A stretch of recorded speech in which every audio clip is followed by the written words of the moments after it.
ilé ayé àfọwọ́bà fi sílẹ̀ ní o.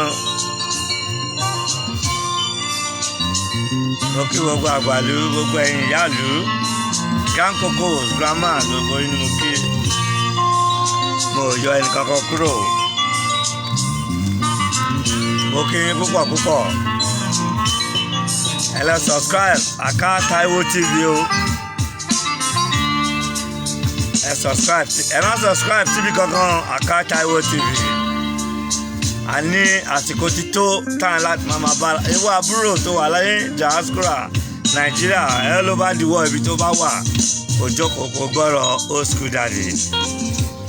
Èmi ò ní mislead yín torí kò sí nǹkan tí mo fẹ́ gain níbẹ̀.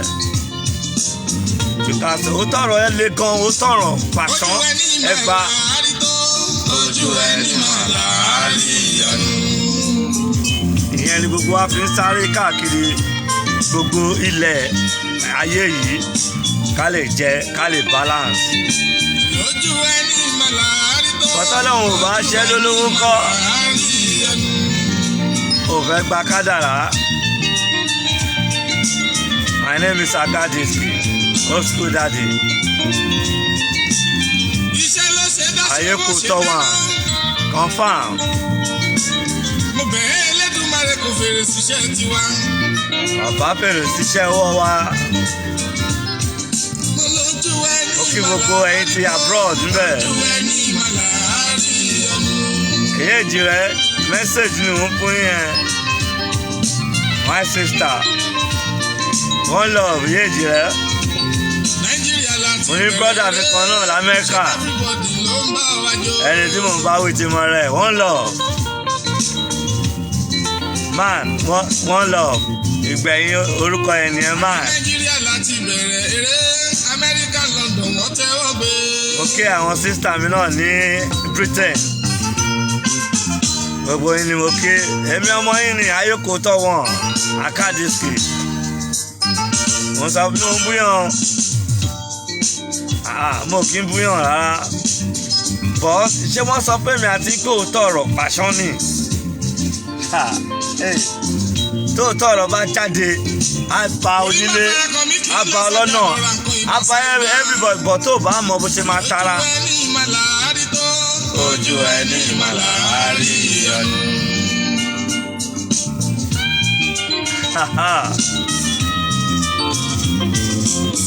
Akadiski. Ẹ̀yin Yorùbá lè o. Orí mi jẹ́ ìjèrè iṣẹ́ mi. Ẹ̀dá mi jẹ́ ìjèrè wàhálà mi. Múra síṣẹ́ ọwọ́ ẹ. Nǹkan tó bá mọ̀ ọ́ ṣe, ó máa jáde fún ẹ o. Lọ́wọ́ pọ̀rọ̀ ló mọ̀ sọ máa sọ. Àsìkò time á lọ lórí ẹ.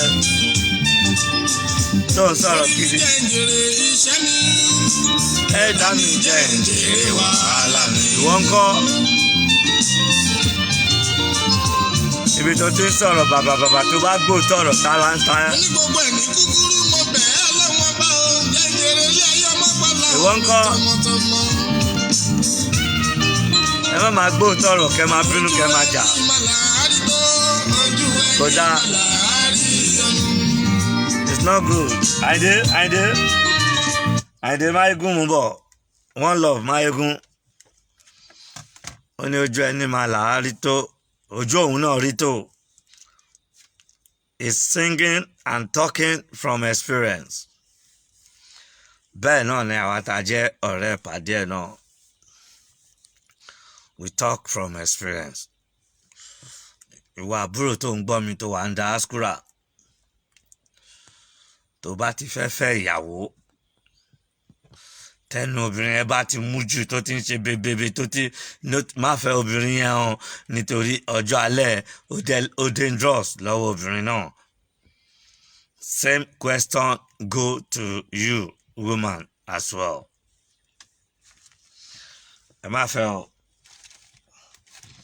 torí ẹ máa sọ òótọ́ ọ̀rọ̀ ó máa fòrò ẹ̀mí wá irọ́ tí wọ́n bá kúrò ní Nàìjíríà ń bí àìsòótọ́ ọ̀rọ̀ tí wọ́n bá lọ sí ìlú òyìnbó blood ó wà lára wọn wọ́n tún wá dé ìlú òyìnbó ṣebí wọ́n sọ pé when you are in Rome you behave like a Roman. Tó bá wà ní Yankee, you behave like American. Anywhere in the world tó wà. Ó ní ó jẹ́ àwọn country tó lè lọ, tó lè mú ẹ, tó lè ní àlàáfíà. Mo ju ọmọbìnrin kan sí mi. Gbogbo yín èmi ò máa kẹ́ bú àkàdé kì mí sọ fún yín. Mo ti rí pé mo mọ̀ nǹkan tí mo sọ, mi ní sọ pé mo sọ bẹ́ẹ̀ o. Wọ́n á ju obìnrin yẹn mọ́ àgbọ̀n mi ò tẹ̀ rírí. Àwọn ò kí ń gbọ́ íńtánẹ́ẹ̀tì.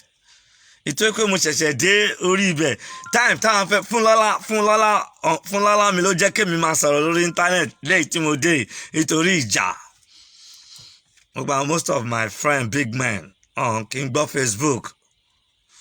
Wọ́n ti count gbogbo àwọn tó wà lórí Facebook yẹn. Wọ́n count wọn at least 70 or 80%. They count them as a local whatever. Wọ́n sọ̀rọ̀ wọn dáadáa ní nǹkan tí ẹ fi Facebook tí ẹ fi dálẹ̀. So they don't listen to Facebook. Òun ni ò jẹ́ káwa ti wà ń bẹ̀. Nígbà àwa ti ń sọ̀rọ̀ kó tó ti pọ́n bẹ̀rẹ̀ blogging wọn ṣe everything. Ní nǹkan tí wọ́n fi ṣe. Yes, fine. Wọ́n á dé Nàìjíríà. Àwọn èèyàn sọ pé mo láti mú wá lókè kémi náà jẹ́ kí n tẹ̀. Ibi táyé bá kọrí sí ká bá wọn kọrí sí ká tó settle down. Èmi ò ń ṣe ẹgbẹ́ most of you tẹ́ ń sọ̀rọ̀ lórí Facebook. Mo ń ṣe ẹgbẹ́ most of you. Ìgbìmú jìnnà sórí and standard mi ó high gan. Because èmi ní radio station ni. Dé ibi ìbàyìí mo gbọ́ tọ́mọbìnrin yẹn sọ pé mo fìlé òyìnbó lẹ̀. Mo kúrò ń lo òyìnbó Nàìjíríà dá. Mo ń sọ̀rọ̀ nínú mọ́tò. Mo ní radio station ni. Tó dẹ̀ jẹ́ pé àìmọye generator tí mo ti lò pa. But kò síná. Tí yẹn bá wà ní èmi ò ní sí lórí Facebook. Má lè sọ̀rọ̀ nínú mọ́tò is my car. It's not your car. Inú mọ́tò mi ni mo ti ń sọ̀rọ̀. Kò dẹ̀ sí wàhálà nínú ẹ̀. Anybody lè sọ̀rọ̀ mi tó bá mi dúró sọ̀rọ̀ lójú títì. Ó ti yé yín but ẹ jẹ́ ká máa sọ òótọ́ ọ̀rọ̀. Wọ́n ní mo sọ yí pé àwọn kan ṣe cleaning. Wọ́n ṣọmọ ọ̀dọ̀. Nǹkan tá máa sọ̀rọ̀ lórí nìyẹn léni láti fi jẹ́ kí gbogbo wa mọ nǹkan tí a bá ń ṣe. Nǹkan tó bá ṣe jẹ́ kó mọ nǹkan tó ń ṣe. Àwa Nàìjíríà ni mo rí tí a wà ní abroad. Tó bá sọ pé èèyàn kan ń ṣiṣẹ́ ìdọ̀tí àbò ń ṣiṣẹ́ ọmọ ọ̀dọ̀ kì í ṣe èébú. Kò kì í ṣe èébú rárá. Tó bá ń ṣiṣẹ́ ọmọ ọ̀dọ̀ ló ń ṣe nílùú òyìnbó anywhere you are. Kẹgbọ́n èmi ò kí ń kọ́rọ̀ mi jẹ. Tó wáyé pé mo sọ pé àwọn kan ṣe ọmọ ọ̀dọ̀ ni. Tó bá ń jẹ́ cab driver ní ẹ, you are a cab driver, you are a taxi driver. Tó bá ń ṣiṣẹ́ ní hotel, ó ń ṣiṣẹ́ lótel tó ń clean up ni. Tó bá ń ṣe early morning tó ń gbálẹ̀ tó ń lọ fọ office tó ń lọ ṣe whatever ó ń gbálẹ̀ ó ń nu window ó ń ṣe, you are a cleaner. Tó bá wà ní kitchen tó ń fọ plate ní hospital tí ó ń fọ plate tí ó ń gbá hospital, you are a cleaner. Cleaner ni ẹ. Kò kí ń ṣe èébú. Iṣẹ́ tó ń ṣe ni. Kò kí ń ṣe èébú at all.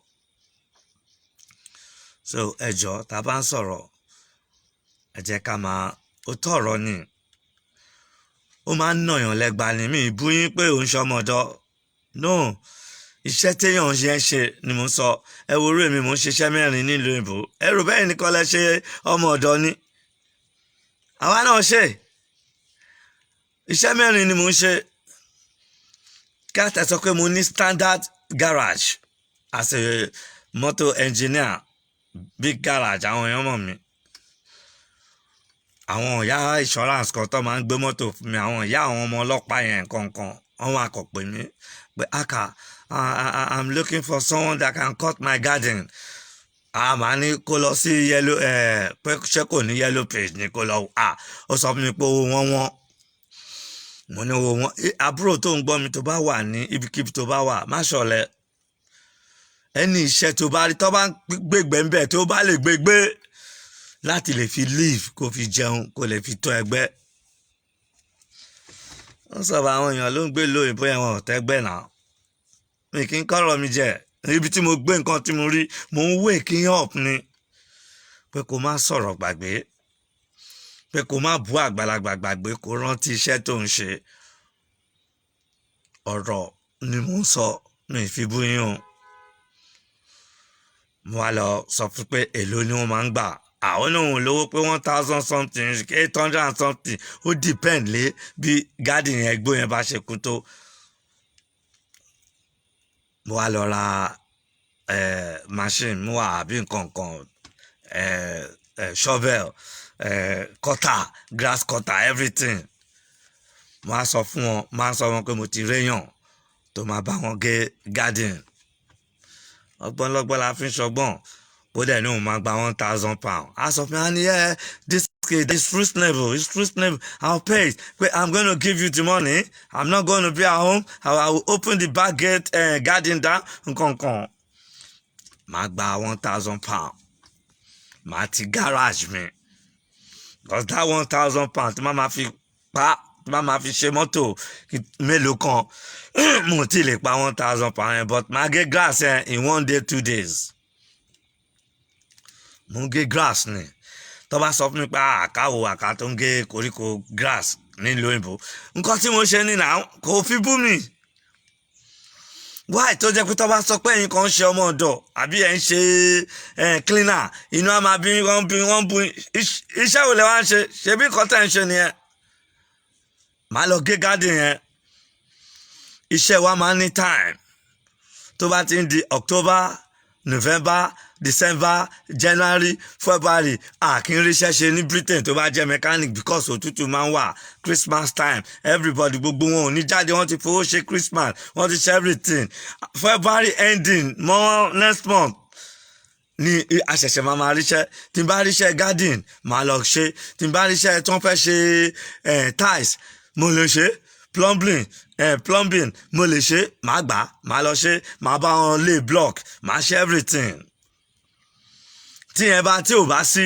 máa lọ bá ọ̀rẹ́ mi tó ní cab office mo ní good car weekend lèmi máa ń ṣiṣẹ́ Friday Saturday obìnrin dẹ̀ ni máa ń gbé àwọn ọmọ jàmú yẹn ni máa gbé wọn lọ sí club mo dẹ̀ máa wà ní club yẹn èló ló sọ fún mi bọ̀ tó bá sọ pé àká ó wà káàbò ṣe yes it's what I did kò ń ṣe wọn people mi náà kí ló dé tó jẹ́ pé ẹ̀yin ìyá wa ìwọ àbúrò ọ̀rẹ́ nǹkan tó ń cause violence nílé tí ò jẹ́ kí ẹ̀mí àwọn ọkùnrin míì kó gùn nìyẹn nítorí tí o bá sọ tòótọ́ ọ̀rọ̀ fún ìyàwó ẹ àbí ọkọ ẹ àná ẹ ń bú òun sọ pé òun security ló ń ṣe náà tó bá ṣe ọlọ́pàá ló ń ṣe ẹni iṣẹ́ tẹ́wọ́ tó bá ṣe ọ̀nà táwa bá ṣe ń ṣe ọ̀nà yẹn rail track kankan bus driver bus ló ń wà train driver ni ẹ́ kó máa ta oúnjẹ oní restaurant ni food seller ni ẹ́ tó bá sọ pé àṣebó ń tó oúnjẹ ni oúnjẹ màá ló máa ń tà káàkiri ìlú òyìnbó tó bá do good pẹ̀lú ẹ̀ you will make it you move forward kí ló wá dé tó pé tó bá sọ pé nǹkan báyìí ni lágbájá báyìí ń ṣe kí ló máa ń dùn yín fún tó bá jẹ́ doctor ní ẹ̀nà ẹ wo ọ̀rẹ́ mi tí mo sọ fún yín a bá ń lo ìbò ni náà a máa sọ tọrọ fún yín ẹ máa gé o ẹ mọ̀ pé àwọn tó ń ṣiṣẹ́ post office àwọn míì á kó gbogbo ẹ̀ sínú mọ́tò wọn wọ́n ní truck á gbé àwọn kan sínú truck wọ́n á gbé báàgì ńlá yẹn á gbé kan síbí ní ó ṣiṣẹ́ yẹn for over 25 years ẹ̀yin wá bẹ̀rẹ̀ sí ń dùn ṣé ti máa sọ ń sí pé iṣẹ́ nígbà tá à ń sọ fún ẹ tó ń ru lẹ́tà kiri fi èrò sí kínní ara ohun ara ló ń fàbọ̀ sí nǹkan kan á ní àwọn bú un pé òun ru lẹ́tà kiri post office ló ti ń ṣe post office man ní ẹ̀nà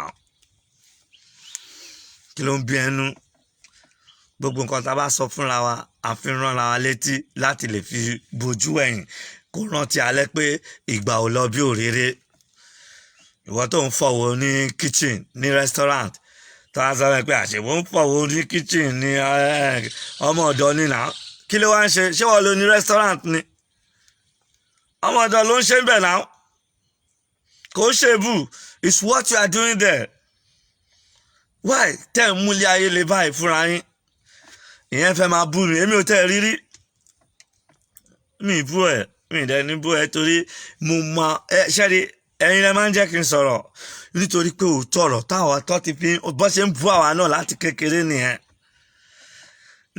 la ṣe máa ń sá fún ọ̀rọ̀ ẹni tí ò bá fẹ́ ọ̀rọ̀ tó bá hùwà ọ̀rọ̀ ó yẹ kó sá kúrò ń bẹ̀ ni don't argue èmi mo lè sọ̀rọ̀ nu mọ́tò is my car èmi mo ní mo lè sọ̀rọ̀ nu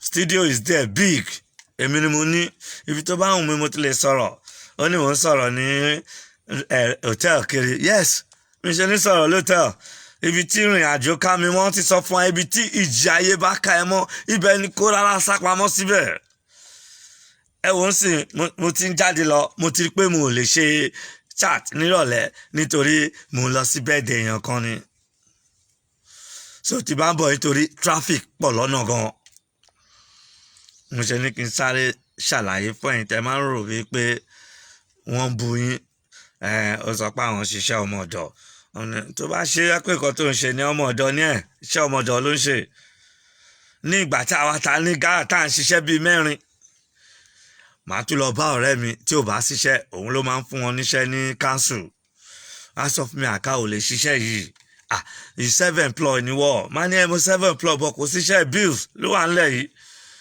àwọn owó iṣẹ́ táwa ń ṣe yẹn tó bá ń gbé lóyìnbó tó ń gbọ́ mi máa dáhùn lóhùn pé iṣẹ́ tó bá ń ṣe yes it's what you are doing kò ń ṣe bú wáṣẹ́ mi mọ́ kò lè tẹ́gbẹ́ it's for your own good don't listen to anybody kí wọ́n ká lè ní peace of mind la ṣe ń ṣiṣẹ́ bíi mẹ́ta mẹ́rin nílùú òyìnbó o ò lè ṣiṣẹ́ kan kò tẹ́gbẹ́ o ò lè ṣiṣẹ́ kan nílùú òyìnbó yẹn kò tẹ́gbẹ́ ní tí doctor ń ṣiṣẹ́ mẹ́rin ní hospital from one place to another doctor tó tún ní hospital ó máa fi àwọn èèyàn sí hospital rẹ̀ á tún lọ ṣiṣẹ́ ní hospital kan kó lè rí owó nítorí ó máa san tax ó máa san insurance ó máa san everything ọkọ ìyàwó àṣefẹ́ ikú ni gbogbo wa ń ṣe ń lo òyìnbó mi fi bú yín please ẹ má máa ṣe bẹ́ẹ̀ it's not good alábòsí ló máa ń sọ̀rọ̀ bẹ́ẹ̀ yẹn a sọ pé kinní kan ẹ mọ̀ pé kò sí gọ́tà nílùú òyìnbó mo bá wọn lé experience ó ní àká ò lè ṣiṣẹ́ iṣẹ́ àwọn tó lọ ń clean drainage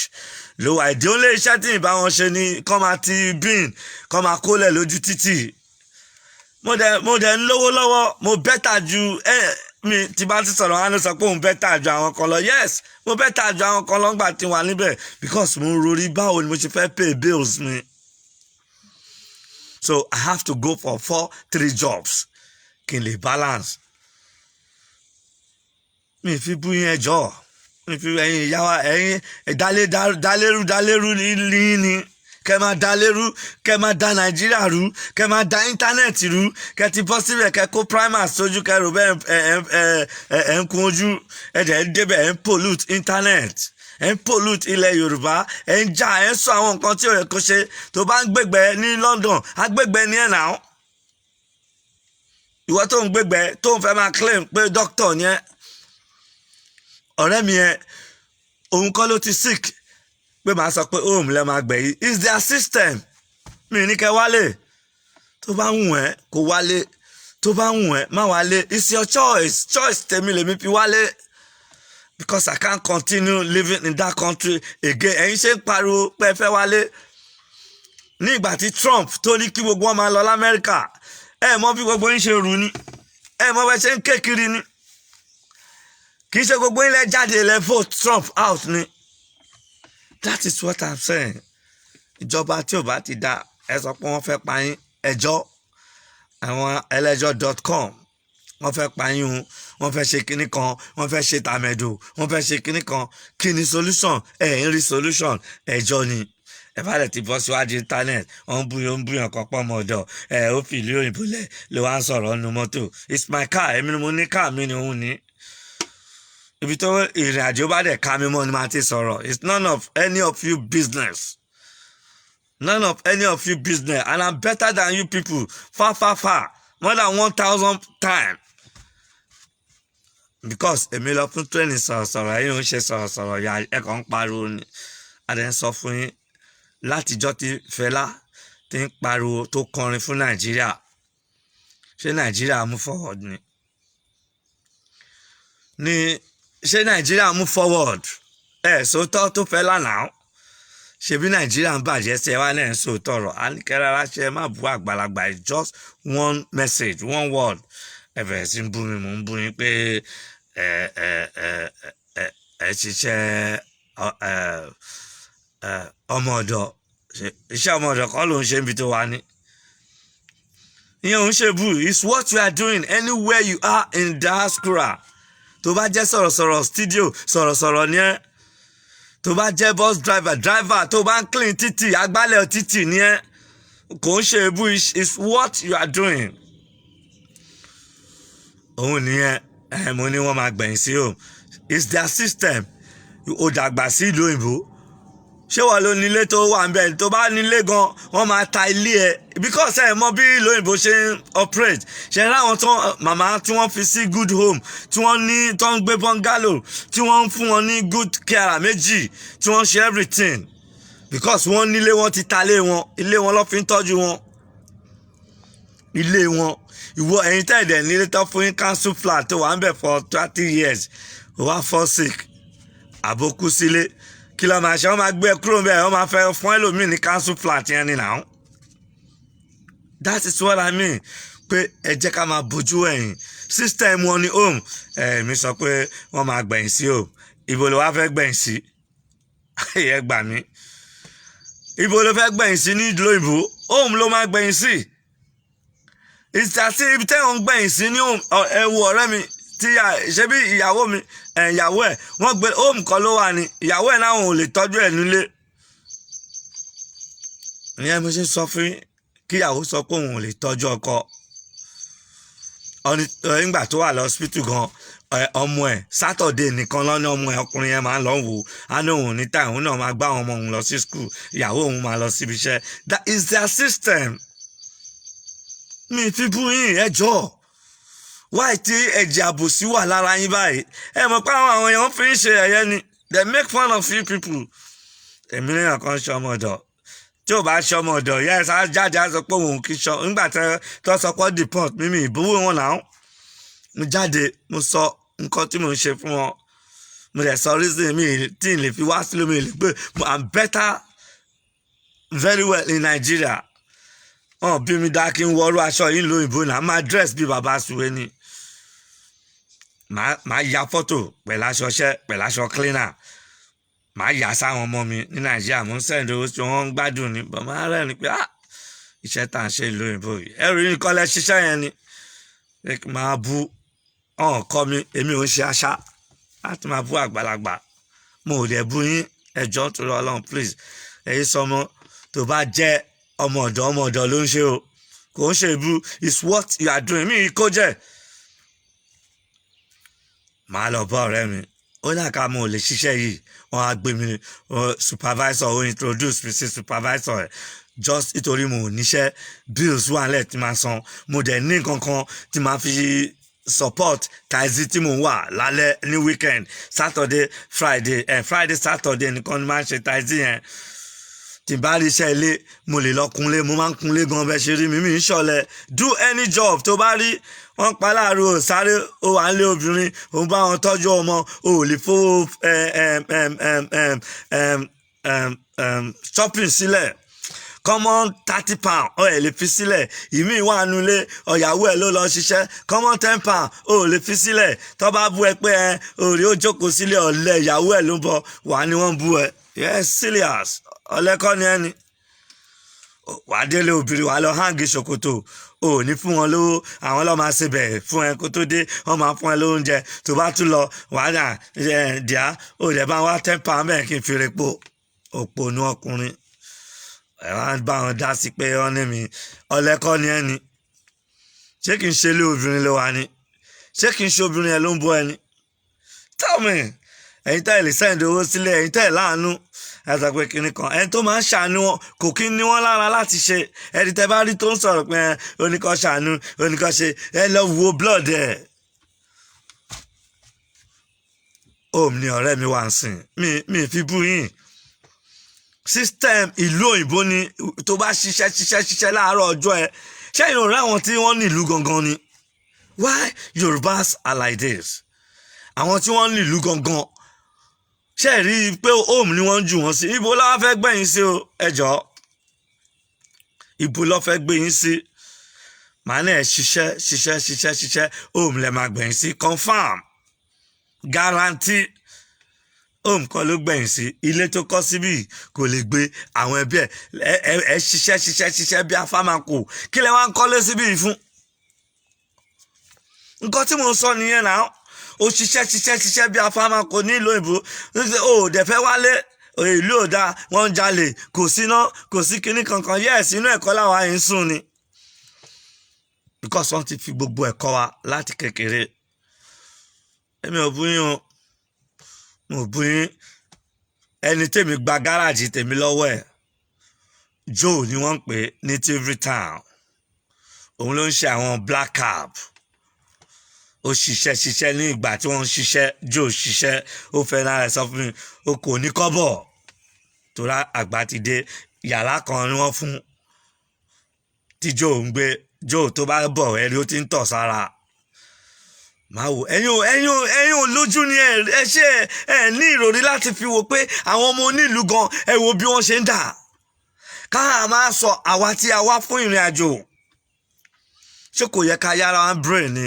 mi fi bú yín mo mi sọ fún mi dẹ sọ fún ẹ pé kó máa bọ̀ nílé by force èmi kọ́ ni mo ra ticket fún yín wá sí lóyìnbó ẹ yára yín brain man èmi kọ́ ni mo ra ticket fún yín wọ́n bá deport anybody àbẹ́nìkan wà ń bẹ́ẹ̀ ó ṣe anything is try your luck ní ilé ayé yìí ẹni ìgbésẹ̀ tí ẹ̀dá bá gbé àìmọye tó ní British passport ṣé wọ́n kú ni ṣé èèyàn kankan lè lo British passport ẹni no one can use it àlàyé ni mo ń ṣe but because ẹ ní brain àlàyé gbogbo ẹ ní wọ́n fi bú mi bú yín o tọrọ ni pàṣán it's a stroke ẹgbà burúkú ni kò bókò ẹlẹ́nu mẹ́ta ní ìgbà tèmi náà máa wálé mo rorí sọ̀rọ̀ mi náà èmi tí mo ń kó mọ́tò wálé tí mo ń kó gbogbo ẹ̀ rẹpẹtẹ ẹ wá ń fèmí wéyìn mélòó lẹ́yìn kó wá kí mi nǹkan mélòó lẹ ṣe nílùú òyìnbó tó fi mọ̀ yín tẹ́ fi contribute sí pé ọmọ nàìjíríà tó bá ń ka ọmọ nàìjíríà tó ń ṣoríire nílùú òyìnbó sìn wọ́n máa kà mí mọ́ wọ́n á ka gbogbo business tí mo ní wọ́n á dẹ̀ rí pé mo ń ṣe fraudster mo ń ṣe olè mo ń ṣe anything mo wá sí ìrìn àjò ńlọ òyìnbó ni ó dẹ̀ sú mi dẹ̀ kẹ́rù mi mò ń bọ̀ nílé ṣíkè náà kò sí wàhálà nú ẹ̀ mo gbowó ọkọ̀ lọ́wọ́ anybody ẹ̀yin náà ẹ̀ gbowó ọkọ̀ lọ́wọ́ anybody kò sẹ́ni tó fún ìfẹ́ la fi ń bára wa ṣe pé nàìjíríà lélẹ̀ ká fi ń bára wa lò but inú ẹ̀yin kan ò dáa mo lọ try iṣẹ́ drainage yẹn náà omi fẹ́ lé sí mi lójú pé ṣé iṣẹ́ tí àwa nàìjíríà táwa ń ṣe ní good leader ní àwọn tó lè àdẹ̀ ń pariwo ẹ ariwo mélòó lẹ́yìn pa ẹ ń pariwo tẹ́ ń pariwo ẹ fi ń kó bára yín ni mo ṣe ń kọ́ṣọ́ yín mi ìbú yín please mi ìbú yín o n bá rorí mi pé n fẹ́ máa lọ́lé I need money àwọn owó iṣẹ́ tèmi ṣe yẹn lèmi fi mò ń ní electric £200 £300 bá ṣe ń ṣe bí £10 £20 every day torí mò ń rí owó tí bá pa owó ń gáràjì náà máa tún £20 ìjọ tí ò bá ṣiṣẹ́ rárá a lè má rí iṣẹ́ for 3 months 6 months kí ni mo fẹ́ fi leave ṣé mò ní lọ roko ṣé mò ní lọ fọ owó tí n bá ráwò fọ ṣé mò ní lọ gbálẹ̀ ṣé mò ní lọ ṣe road track kò ń ṣe bù ò bá máa gba aṣáárín àwọn tó ń gba train station tá à ń kọ ṣé kí n ṣe cleaner ni cleaner ló ń ṣe náà ṣe fẹ́ pè ní doctor ni iṣẹ́ tó bá tẹ̀yàn ṣe ni wọ́n máa fi ń pèyàn. mo búyàn please obìnrin yẹn tó ń sọ pé tèmi bá bùn kí ni fẹ́ spirit mi ò lọ pẹ̀lú ẹ̀ láti sọ̀rọ̀ sí ẹ torí èmi ò like àwọn àṣà àwọn tí spirit mi bá sọ̀rọ̀ ni mo bá sọ̀rọ̀ mo tún pẹ̀ tí wọ́n ní that is me. ìyẹn sọ fún ẹ pé upbringing mi bí o ṣe rí nìyẹn. mo ṣe máa jáde kí n máa búyàn kan ká máa jà ká ọkọ èní mo bú ẹ ọ̀la mo bú ẹ òbúya mi mo fọmọ bú ẹ ẹ fi kinní kan bú ẹ ẹ fi kinní kan búra yín ìbò ló gbé yín dé gbogbo àwọn tẹ́ ń sọ̀rọ̀ wọn Nàìjíríà tẹ́ ń bú ẹ lè dúró síwájú wọn confam guarantee. so tàbá máa bú wọn ẹ bú wọn pẹ̀lú kọ́sì torí ẹ mọ̀gbẹ́yìn lóyìnbó. mi búyàn ẹjọ́ ń torí Ọlọ́run iṣẹ́ tí èèyàn bá ń ṣe lọ́ fi ń sọ pé iṣẹ́ tó ń ṣe nìyẹn. mo dẹ̀ I'm over 60 òyìnbó dẹ̀ ti sọ fún wa tó bá ti 50 tó 55 60 kò sí agbára àti ṣiṣẹ́ mọ́ and which is true. mo wá ń bí ibà yẹn wọ́n fún mi lóògùn mò ń gbòògùn lóyìnbó ṣe ń tọ́ deport ló ń gbòògùn lọ tí máa ní kéèyàn kan lọ sí hospital mi sìn á lọ gbòògùn á sọ fún torí mo sọ fún ọ pé mò ń lọ sí Nàìjíríà máa lo 1 year or more than that. mo dẹ̀ ṣe ń gba drug. so èmi ò ní fi yẹn búyàn èmi ò ṣọlẹ̀ mi dẹ̀ ń ṣayẹ onísọkúsọ mo dẹ̀ mọ àwọn tí mo bá rìn àwọn táwọn rìn kì í sọ̀sọkúsọ tó wá jókòó tì wá mélòó ẹlòmíì máa wà restaurant tí ò lo ẹni tí ò tí ì lówó láti fi tó tẹ̀ ní mọ́tò tí ò ní nǹkan kan tí ò san tax kò san MOT kò san council tax kò san TV licenses kò san MOT kò ní nǹkan kan ẹ̀rẹ́ máa ṣakọ ẹ subscribe Aka Taiwo TV wá ń sọ fún mi pé èmi sọ̀rọ̀ ní mọ́tò lọ sí orí YouTube kò type Akadiski nìkan ni ẹ má fi Taiwo sí o.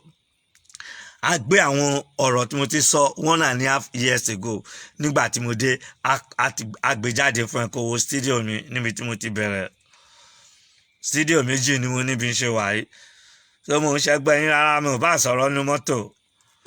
àwọn èèyàn ló dẹ̀ text mi pé àwọn prefer bí ṣe ń sọ̀rọ̀ nínú car ẹ lọ wo comment àwọn ẹlòmíì ni mo ṣe máa ń sọ̀rọ̀ ní car lẹ́ẹ̀kọ̀ọ̀kan tí èmi tí mò ń jáde lọ́sìn ṣe bí gate mi lẹ́ ń rí ṣé ti bá dé Sùúrùlérè tí mò ń lọ Sùúrùlérè sìn ṣé màá yẹ̀ṣẹ̀ máa padà bọ̀ láti Sùúrùlérè mo lè lọ sí Ìjẹ̀bú mo lè gbàbẹ̀ mo ti kó aṣọ sínú mọ́tò mo ti ẹ̀wẹ̀ láìràn mo lè gbàbẹ̀ lọ́jẹ̀bú mo lè mí òun gbélé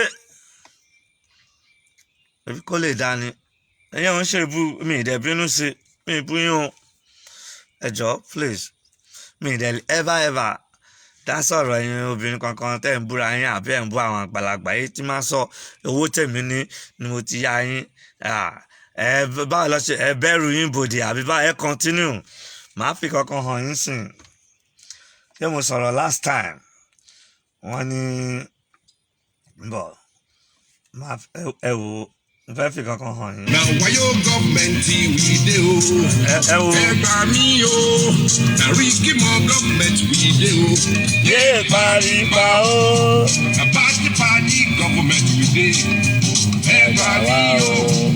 we money padi arrange ni wayo economic we money padi wayo add am together give me the answer. Arrangement. Now why you gọọmenti bẹ́ẹ̀ fi kankan hàn yín ni o. ẹ gbà mí o. ẹ̀yin wá sọ pé ẹ̀ ń sọ̀rọ̀ ẹ̀ ń sòótọ́. na party economic we money padi. mo fẹ́ fi ibi tó ti ṣíìdì hàn yín ni o ní mo sọ ń jọ sí bẹ́ẹ̀ kan sọ pé èmi ní kúrúnà bò Fẹláǹdì wàá rí ibi tí Fẹlá tó ti ṣí kúrúnà ìdí ẹ̀ fún yín nísìn ẹ tí ìjà tó Fẹlá ni ẹ máa jẹ́ kó tọrọ sápamọ́ fún yín o. Fẹlá sòótọ́ títí kí ló ṣẹlẹ̀ sí Fẹlá torí pé Fẹlá bùjọ téèyàn bá wà ń pàwà jù yín lọ ẹ mọ mí ní pàwà ni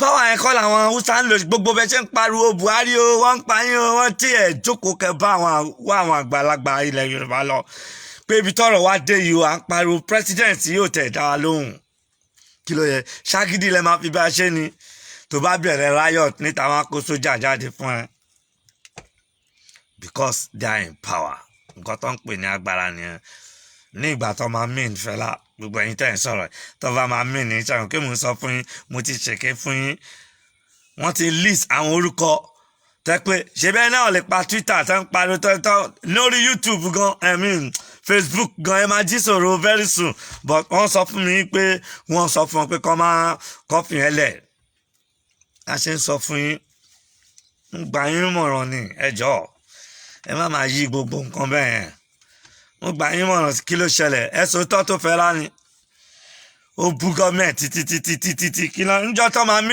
máa mí náà tẹ́ ń bú wọn tá à ń kọ́rẹ́ẹ̀tì tẹ́ ń bú ya wọn tẹ́ ń bú bàbá wọn tẹ́ ń ṣe gbogbo ẹ̀ níjọ́ tó kò síbi tí agbára ò sí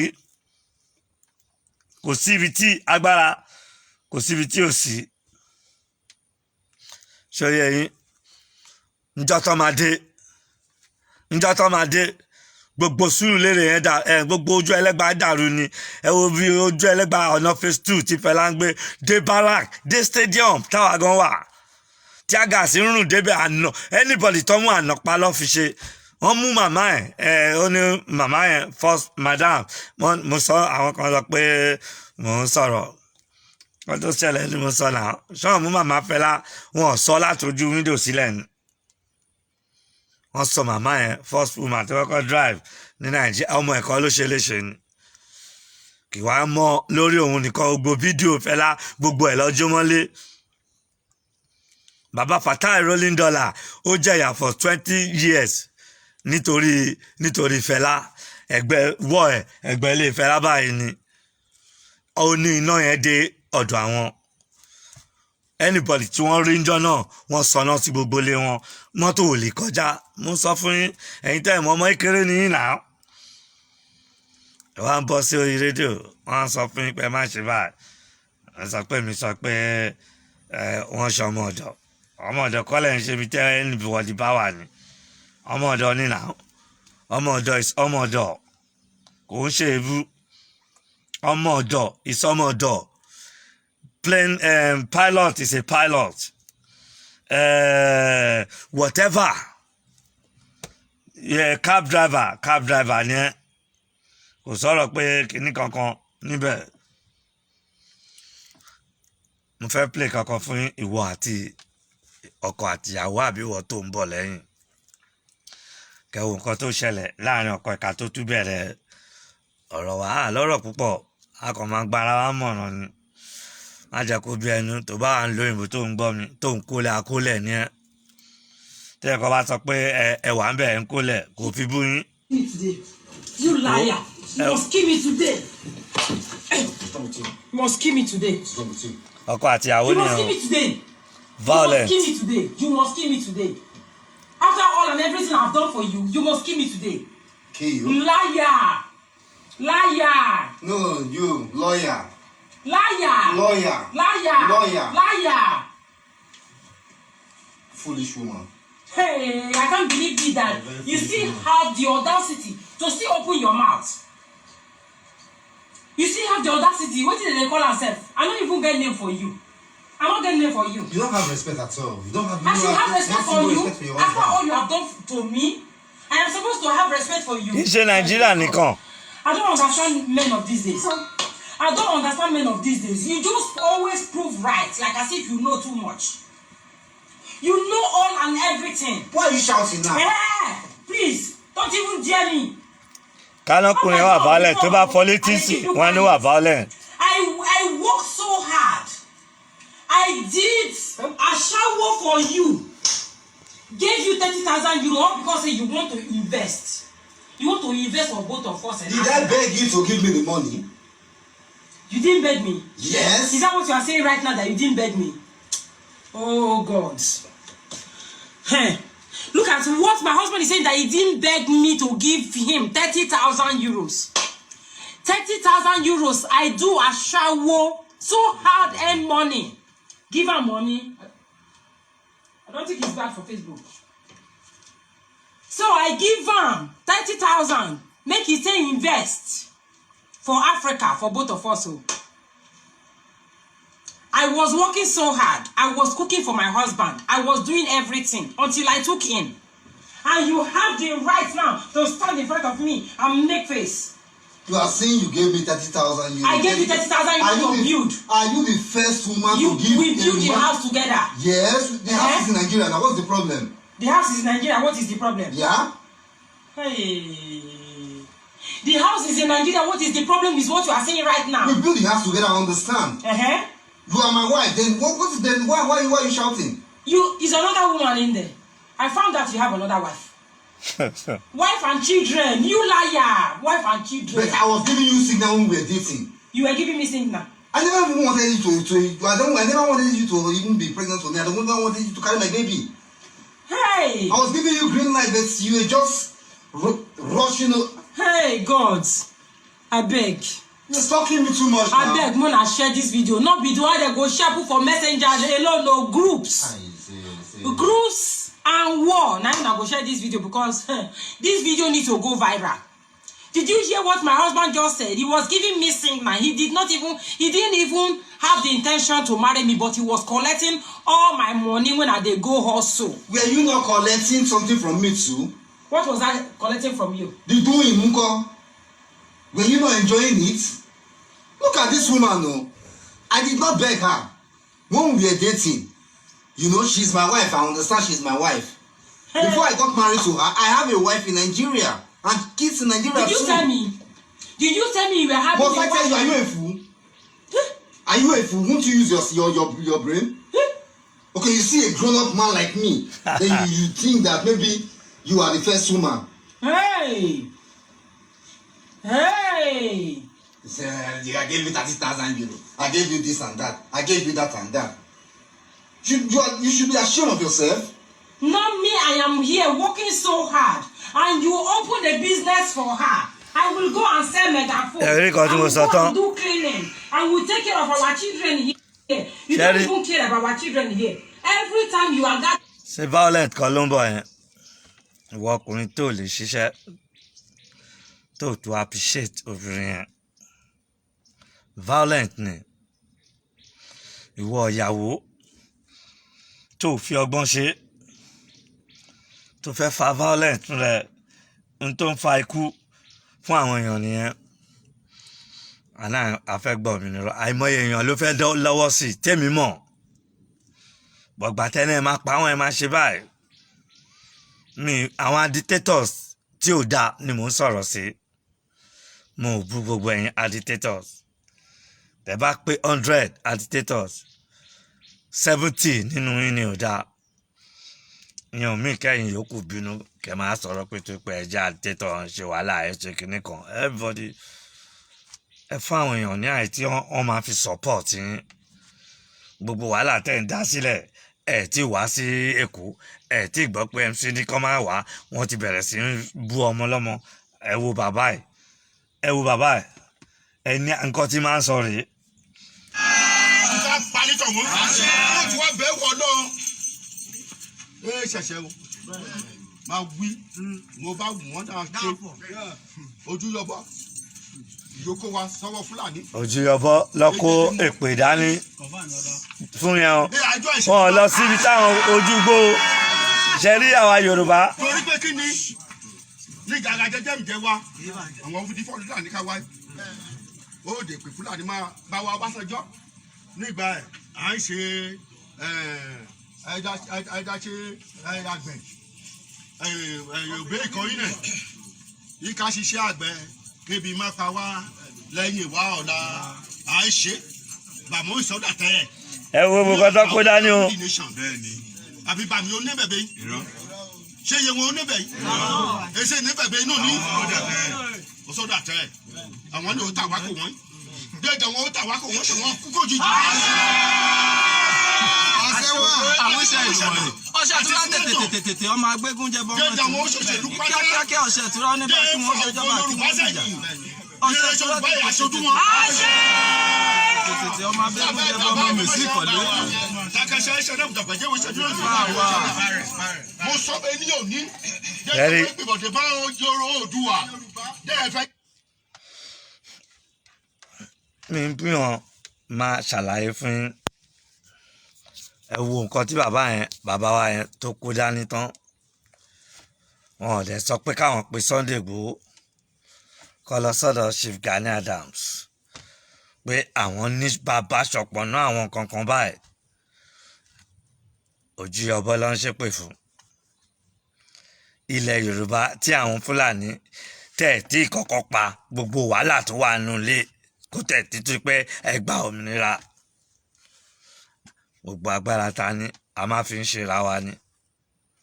A máa fi ṣẹ́rí. Ṣẹ́rí kọ́ tí mò ń sọ nìyẹn. But ẹni tí kékeré ẹ̀ tí ẹ̀yẹn lọ charity begin at home ọ̀rọ̀ ńlá ni. Ẹ sà charity begin at home. Ilé láti ń kẹ́sọ̀ ròde.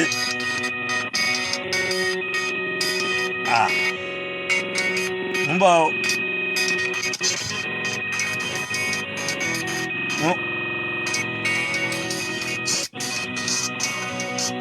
Life ni mo wà ó tẹ́ bá fẹ́ life ni mo wà ó máa gbóhùn yín o. Life ni mo wà mo ṣe chat lọ́wọ́ ni. Láì tí sọ̀rọ̀ mo ṣe chat lọ́wọ́ ni. Àbọ̀ fẹ́. Let me watch you live.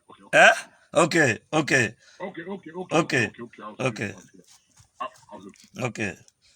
Sherry, ẹ jọ̀ọ́ ẹ̀yin ìyá wa. Ẹ jẹ́ kí peace rise. Ẹ jẹ́ kí peace rise. Gbogbo àwọn nǹkan tó yẹ ká máa fight fún ni ẹ wò. Ilé ń jó. Kò sí omi nínú tank. Ẹ wá Ogun State, ẹ wo Nigeria bá yẹ sí Busha láyé mi tí náà ń jó báyìí. Ẹ wá dúró náà, this guy never expose. Ẹ wo panápaná. Ogun State, Buhari. Ṣé bàbá sí àwọn aláìfo? Ṣé kò gbọ́ wa ni? Ṣé a máa bára wa jà ni? Náà rí panápaná ṣe ń load, ó ṣe ń load, tó ẹ kó ti load. Sẹ́rí, ẹ má jẹ́ ká turn internet to rubbish. Tó bá ti ń búyàn stop ẹ. Mo kàn correct ní mi fi búyìn. Mo dẹ̀ ní ever báyìí ní tí spirit mi kò bá tó kó mi tẹ̀ ní àwọn gan ti pè mí. Àwọn àgbà kan ti pè mí. Wọ́n ní kí n fi yín sílẹ̀. Ìyẹn ni mo ṣe sọ fún yín wípé mo fẹ́ play nǹkan kan fún yín ní mi jẹ́ tó wà mọ́ bí tí mo fi yẹn sí mọ́ báyìí pé kẹ́rí tá a bá ń fi ọ̀rọ̀ bára wa sọ̀rọ̀ ẹ jẹ́ ká máa fi ọ̀rọ̀ yẹn ká máa bára wa sọ̀rọ̀ ẹ má jẹ́ ká máa tá a bá tẹ̀ jà ẹ jẹ́ ká máa ná sùúrù sí nítorí mi mọ̀kọ́ ti ṣe máa ń miss àwọn kìíní mo fẹ́ fi hàn yín ni nítorí ọjọ́ alẹ́ wa ẹni ọ̀fi ò bá sọ pé mo sọ pé àwọn ṣọmọ ọ̀dọ̀ ló ń ṣe mi tó bá ṣọmọ ọ̀dọ̀ kò lè dùn ẹ́ tó bá dẹ̀ ń ṣọmọ ọ̀dọ̀ kì í ṣèbú tó bá jẹ́ taxi driver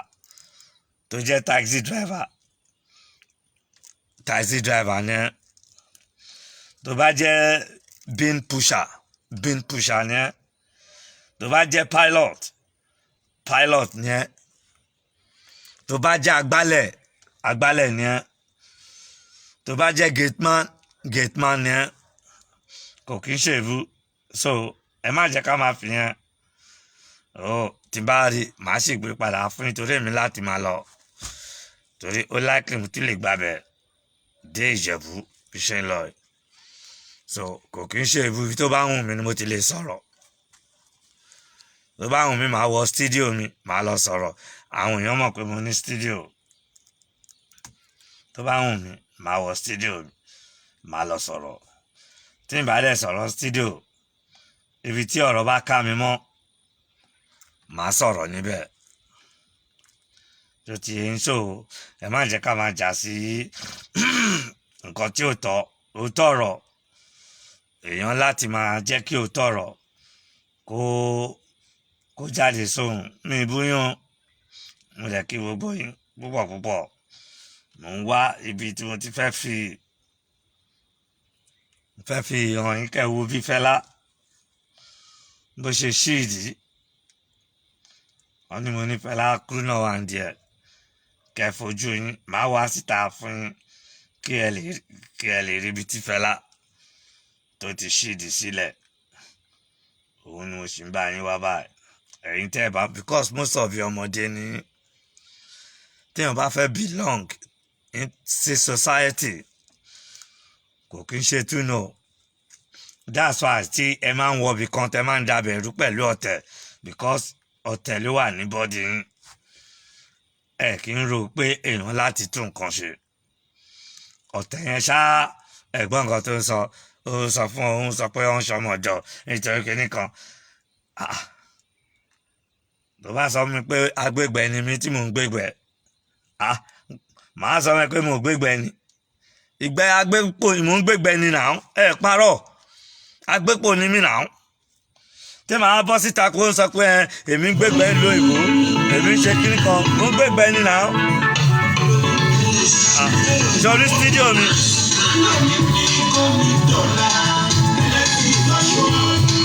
Don't real school. Don't real school.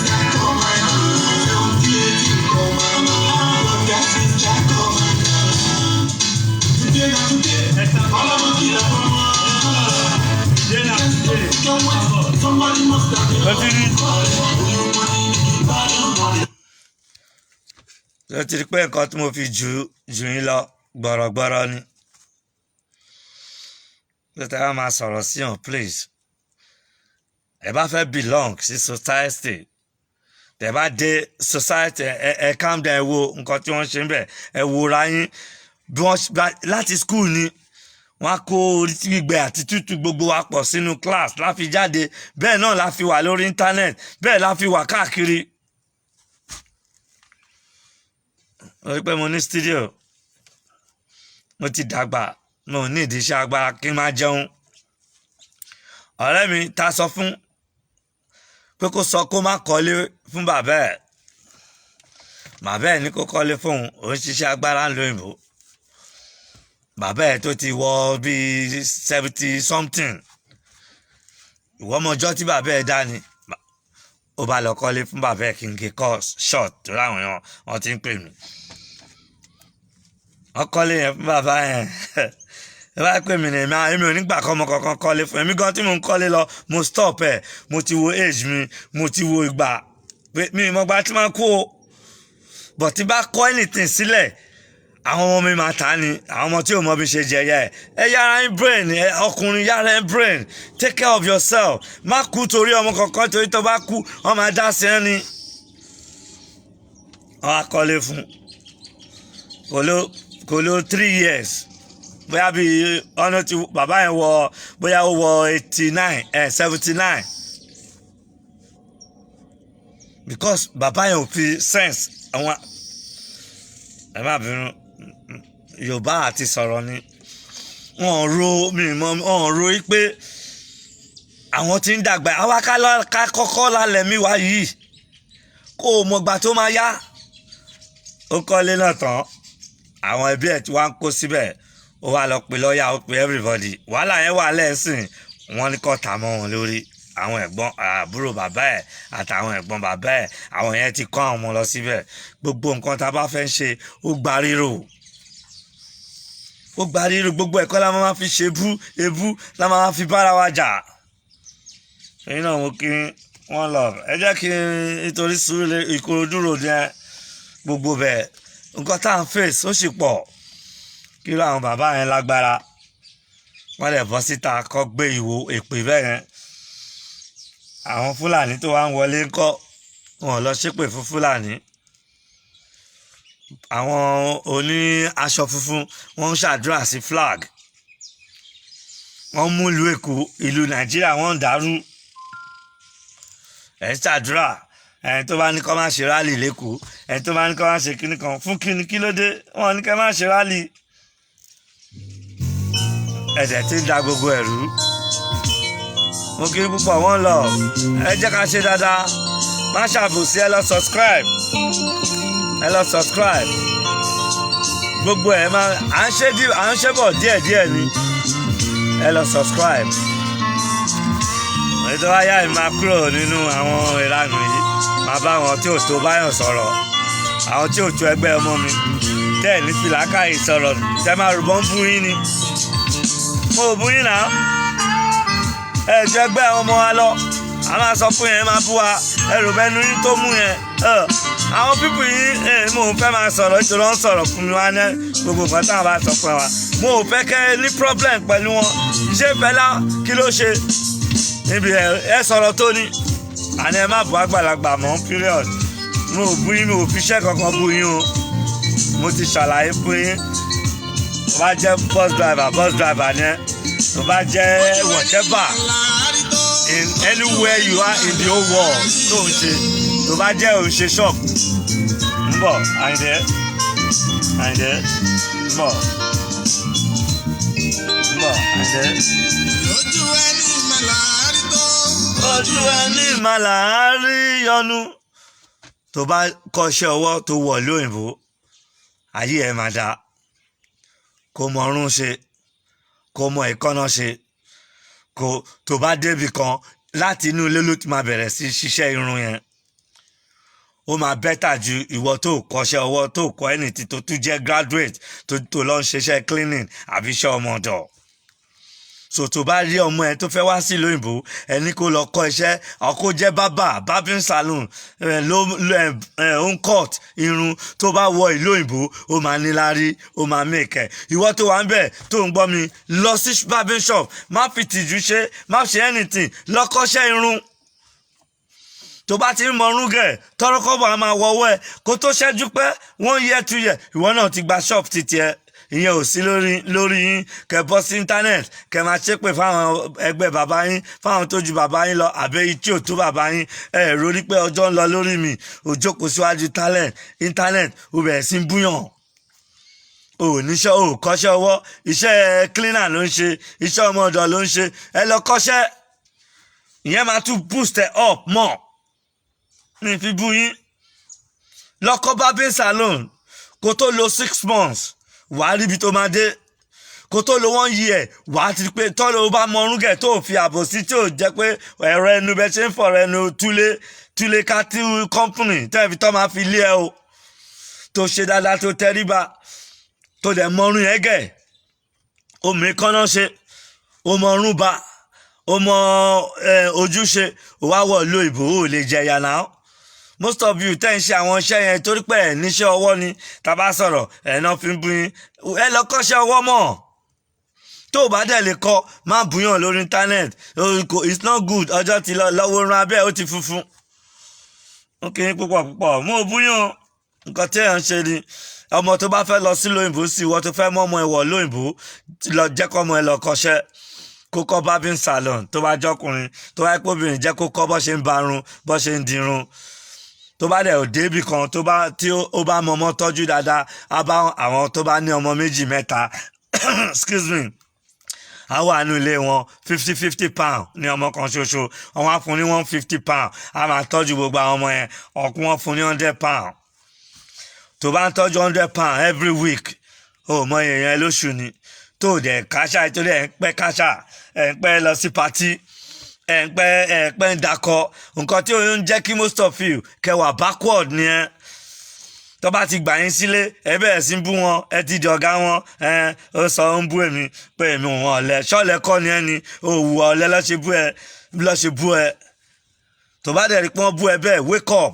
pé àwọn máa bú mi lọ́lẹ̀ irọ́ mo máa ṣọ́ wọn pé mo kì í ṣọ̀lẹ change ó máa ń jẹ́ kéèyàn lílọ síwájú ni so mo kí yín púpọ̀ mo kí yín púpọ̀ wọ́n lọ mo sì lè padà ń lọ̀lẹ́ ibi tí ó bá ká mi mọ́ kò bá jẹ́ hòtẹ́ẹ̀l kò bá jẹ́ inú òjò kò bá jẹ́ ní ìwẹ̀ màá tún bá yín sọ̀rọ̀ wọ́n lọ ẹ lọ ṣe bẹ́ẹ̀ ni owó ṣe dáná wọ́n ti sọ fún wa wá pẹ́ bí ẹ̀rí yẹ́ lówó òun fún bàbá ẹ̀ lówó ń fún àwọn ẹ̀gbọ́n ẹ̀ lówó ń complain òun ti ṣẹ́nu slow òun jẹ́ ẹ̀yìn ní kọ́lẹ́ ti ṣẹ́nu slow ni àti fẹ́ kú ẹ lọ bèrè màá máa sọ̀rọ̀ lórí rédíò báyìí màá dẹ̀ sùn lọ toró ti rẹ̀ mí àwọn èèyàn fóònù tó máa ń dàbọ̀lẹ̀ ló máa ń jí mi àwọn tó mọ majesticfm.com níbi tí mo ti ṣiṣẹ́ lọ bí afámakò èmi náà fi tara mi sọ̀rọ̀ màá máa sọ̀rọ̀ báyìí màá dẹ̀ sùn lọ nítorí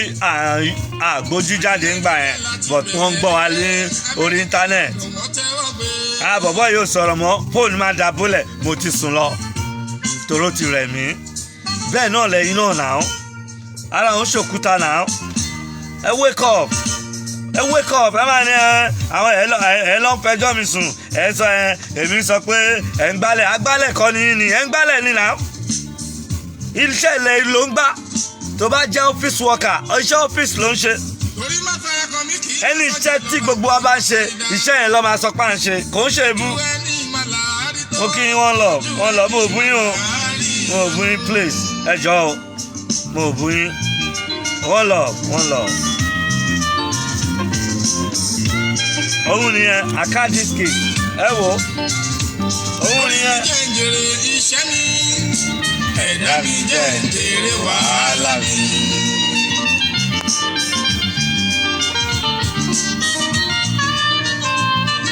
òun nìyẹn varieties. ìbáwọn náà wọ́n kàwé náà varieties graduate ni oúnjẹ kọ́ ló ń tà ní ìlú òyìnbó ni ó dẹ̀ ń lọ bí iṣẹ́ kò dúró lórí iṣẹ́ kan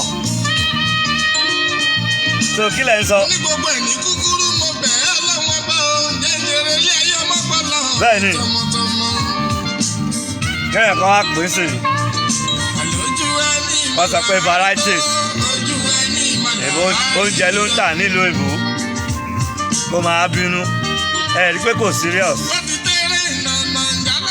oúnjẹ ló ń tà náà bó tẹ̀ ní good job òun ló ṣe máa ṣàlàyé pé òun tó ń jẹ o mo ò ní sọ bí tó ti ń ṣiṣẹ́ she's doing well òun àti Rónkẹ́ kejì ẹ̀ but àwọn máa pè é sí wàá gba varieties yẹn oúnjẹ ló ń tà Britain she's doing well they are okay ó láti wá nǹkan míì láti fi kún bills láti fi ran ọkọ wọn ṣẹ́ mo kí yín púpọ̀ ẹ bá wọn máa bínú sí nǹkan bẹ́ẹ̀ mo ò bú yín o one love ẹ lọ subscribe Aka Taiwo tó bá fẹ́ rí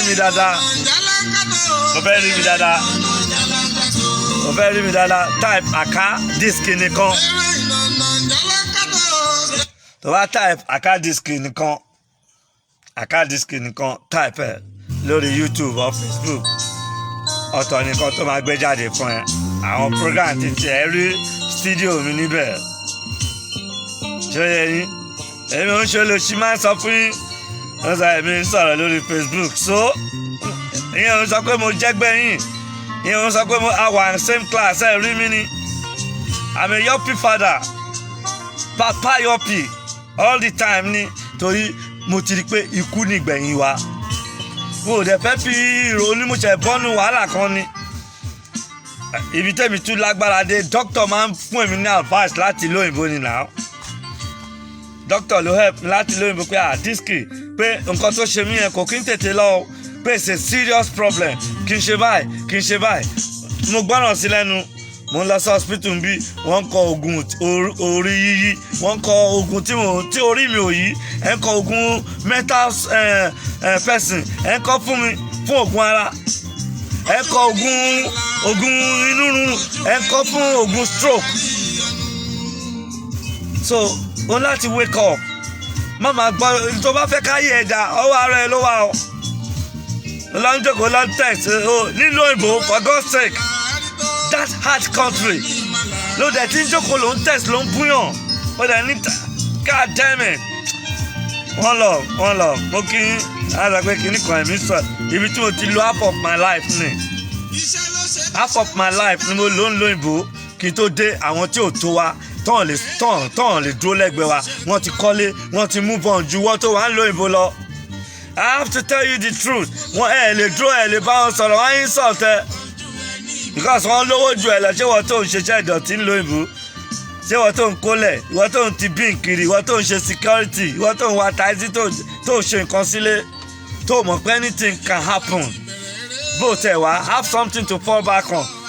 ọmọ wa kan ó wá láti ìlú òyìnbó ó ní problem ó lọ gbalé ìkọ̀kọ̀ bínú sí pé kí ló jẹ́ tó lọ gbalé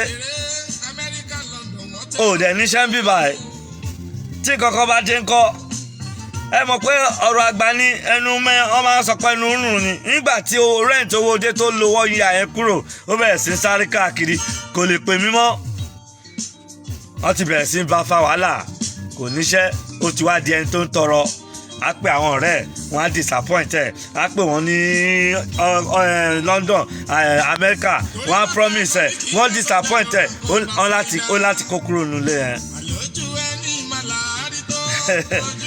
ọjọ́ àlọ́ ni mo kí mi ìbúyún ẹjọ́ ń torí Ọlọ́run please mi ì dẹ̀ kó ọ̀rọ̀ mi jẹ́ báwo ni mo sọ yẹn kọ́ téèyàn bá ṣe ìbámu kan tó ń ṣe mechanic ni wọ́n sọ pé àṣẹ mechanic ni ní Britain iṣẹ́ mi ni kò ń ṣe bù ẹ̀ṣẹ́ tó ń ṣiṣẹ́ ní racetrack yes iṣẹ́ mi ni kò ń ṣe bù àká tó ń gé garden kiri iṣẹ́ mi ni kì í ṣe bù màá ní yes I did it.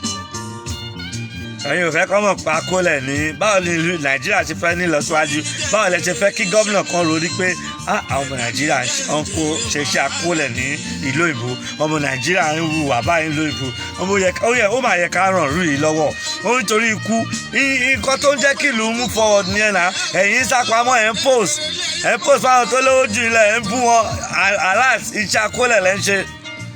mo kí wọn lọ èmi ò bínú sí o but mi ì bú yín o mo ti ṣàlàyé ara mi fún yín tó bá wùn ìkẹ́gbọ́ tó máa mi ì bú yín rárá please má bú yín màá sọ pé mo bú yín náà mo bú yín o iṣẹ́ tẹ́ olúkálùkù wa ń ṣe ni àwọn òpó nípa àwọn àyẹ̀sọ pé kọ́tẹ́ ṣe nílọsíwájú nìyẹn ó sọ fún ẹ lè nílọsíwájú nítorí ìsọkúsọ irọ́ ó parọ́ fáwọn ẹbí ẹ lé báwo lọ ṣe fẹ́ mọ nǹkan tó ń ṣe báwo lọ ṣe fẹ́ máa yọ ẹlẹ́nu tó bá mọṣẹ́ tó ń ṣe wọn ò ní máa yọ ẹlẹ́nu báwọn fẹ́ iṣẹ́ tọmọ mi ń ṣe bẹ́ẹ̀ kò ń ṣiṣẹ́ tó bọ́ sí ẹ tún lù ìṣe ẹ ṣe everything ọ̀ká àwọn èèyàn fẹ́ wálé wọ́n wá lé gbogbo yín ní Britain ní America ní anywhere torí wọ́n yẹ ẹ̀rù bó kò lè ṣẹlẹ̀ ní pé òkè kí gbogbo àwọn foreigners máa lọ sílé wọn what do you want to fall back on nílé ẹ má máa gbàgbé lé mú kí wọ́n lọ mi ìbúyún mo búyún please mi ìbúyún.